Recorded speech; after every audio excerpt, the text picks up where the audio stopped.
Bonjour et bienvenue sur le podcast For Me Talks. Dites-moi, comment avez-vous appris le français? Seul ou avec un professeur?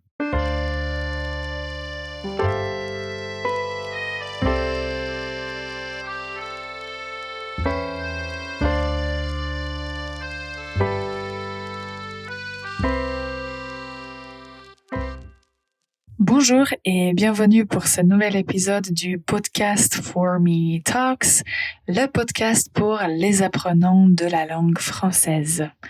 Je m'appelle Ivana, je suis prof de français et je suis avec vous pour vous aider à mieux maîtriser la langue française. Alors aujourd'hui, nous allons toucher un sujet plutôt important, mais avant d'en parler, tout d'abord, j'aimerais vous inviter à nous rejoindre aux ateliers de conversation.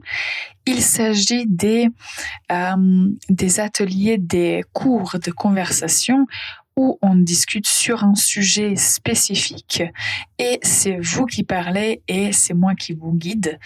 Et je dirais que la conversation est presque 100% en français, ce qui peut vraiment vous aider à mieux parler français. Bien sûr, il faut avoir un niveau plutôt intermédiaire pour y participer. C'est tout, je dirais. Si vous voulez en savoir plus et juste voir ce que les participants en disent, vous pouvez aller sur notre site formelanguages.com et sur la page d'accueil, vous allez trouver toutes ces informations et vous allez pouvoir voir les dates des prochains ateliers. Donc, allez sur notre site pour plus d'informations. Maintenant, comme toujours, la faute de la semaine. J'ai fait une décision. J'ai fait une décision. C'est une faute que beaucoup de personnes dont la langue maternelle est anglaise commettent. En français, on ne dit pas faire une décision, mais on dit prendre une décision.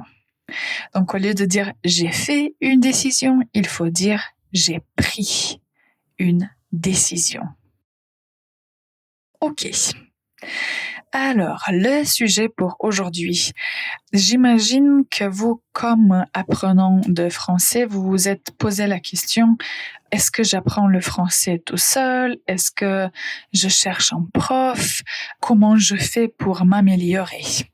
Aujourd'hui, je vais vous donner des idées et juste quelques conseils, en fait, pour vous aider à déterminer si vous avez besoin d'un prof ou pas.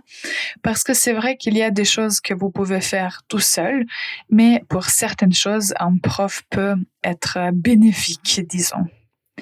Alors, tout d'abord, j'aimerais vous apprendre un mot, c'est autodidacte. Autodidacte, c'est une personne qui apprend quelque chose seule. Donc, vous pouvez apprendre une langue en autodidacte et on peut dire qu'aujourd'hui, c'est très facile de le faire parce que vous avez beaucoup d'applications, il y a beaucoup de vidéos, des podcasts, des livres, il y a beaucoup de contenu sur les réseaux sociaux, donc on peut dire que tout est accessible. Donc ça, c'est le côté qui vous permet d'apprendre la langue et de le faire en autodidacte. Vous pouvez avancer à votre propre rythme, choisir les contenus qui vous plaisent et juste en fait apprendre la langue comme vous le voulez. Vous pouvez en fait faire beaucoup de choses tout seul, développer la compréhension, enrichir le vocabulaire. Vraiment, beaucoup de contenus sont disponibles. De l'autre côté, il y a aussi des limites. Si vous ne parlez pas le français, ça peut être problématique. Si vous commettez toujours les mêmes fautes, mais il n'y a personne pour vous corriger, vous allez apprendre quelque chose incorrectement et ça peut poser problème. Donc, si vous êtes autodidacte, il peut être difficile de savoir si ce que vous dites est vraiment naturel et si les Français le disent, les francophones le disent vraiment. Alors, une autre chose qui est importante quand on parle de l'apprentissage d'une langue, c'est le niveau de langue que vous avez. En fait, le besoin d'avoir un prof dépend aussi du niveau de langue que vous avez. Quand vous êtes débutant, on apprend les bases. Ça peut être facile de le faire tout seul, mais de l'autre côté, avec un prof, vous pouvez poser de bonnes fondations. À mon opinion, ça c'est crucial. Surtout si on parle de la prononciation, la structure des phrases et la logique du français. À mon opinion, il faut vraiment se concentrer sur les fondations parce que après vous pouvez faire beaucoup de choses tout seul, mais vous devez apprendre à bien prononcer et juste comprendre comment la langue française marche. Si vous êtes au niveau intermédiaire, là, il y a beaucoup d'apprenants qui se sentent bloqués, qui ont déjà appris beaucoup de choses, mais de l'autre côté, parlent avec hésitation. Et dans ce contexte-là, si vous avez un prof, ça peut être utile pour débloquer la parole et pour corriger les erreurs récurrentes. Il y a des erreurs qui se répètent et c'est le prof qui peut les entendre. Donc comme ça, si vous avez déjà un niveau intermédiaire et si vous travaillez avec le prof, vous allez devenir plus libre. En fait, vous allez débloquer et pouvoir parler en français et vous allez pouvoir corriger les fautes que vous commettiez avant. Et au final, si on parle du niveau avancé, là, c'est, on peut dire, le plus facile parce que l'apprenant est plus autonome. Et à ce niveau-là, le professeur n'est plus indispensable. Vous pouvez avoir quelqu'un qui servira d'un coach, quelqu'un qui va travailler les nuances de la langue, qui va vous apprendre les expressions idiomatiques ou en français des affaires ou français professionnel. Donc là, au niveau avancé, vous n'avez pas indispensablement besoin d'un prof. Ok, alors on va faire une toute petite pause. Je vais vous parler de 2 autres choses et après je vais vous laisser réfléchir si vous avez bien fait avec votre apprentissage du français. On revient dans un instant. Ready to take your French to the next level? Visit formelanguages.com and join our next conversation workshop. Your French journey starts here. Bonjour et bienvenue encore une fois pour ce nouvel épisode du podcast For Me Talks. Aujourd'hui, on parle de l'importance d'un prof, du rôle d'un prof dans l'apprentissage de la langue. Nous avons déjà mentionné que l'apprentissage en autodidacte aujourd'hui est plutôt facile, que le niveau de langue est très important pour déterminer si vous avez besoin d'un prof ou pas. Et maintenant, une chose que je trouve très importante, c'est en fait de mon expérience, c'est l'importance des langues que l'apprenant connaît déjà. Vous avez la langue maternelle qui est différente au français et il y a d'autres langues étrangères que vous avez peut-être apprises avant et ces langues influencent votre apprentissage du français. Par exemple, si vous avez déjà appris espagnol ou italien, l'apprentissage du français peut être, on peut dire, plus facile parce que vous connaissez comment ça marche. De l'autre côté, on peut avoir plus de confusion, de faux amis et de structures qui peut-être n'existent pas en français. Faux amis, c'est une catégorie que j'aime bien. Peut-être vous avez déjà entendu ce terme. Les faux amis, ce sont des mots qui ont l'air similaires dans des langues différentes, mais leur signification n'est pas du tout la même. Donc ça, ce sont les faux amis. Peut-être qu'on va en parler dans le futur parce que c'est vraiment un sujet intéressant. Donc, les langues que vous parlez déjà affectent l'apprentissage du français et ça peut aussi influencer la prononciation, la grammaire, le vocabulaire. Donc là, dans ce cas, le prof aide à faire des liens et le prof vous explique les différences et comment éviter les pièges, par exemple, comment éviter les faux amis. Alors, pour conclure cette idée, est-ce que vous avez vraiment besoin d'un prof ou pas? Je dirais que le professeur peut être utile et peut-être que vous devriez voir un prof comme un guide.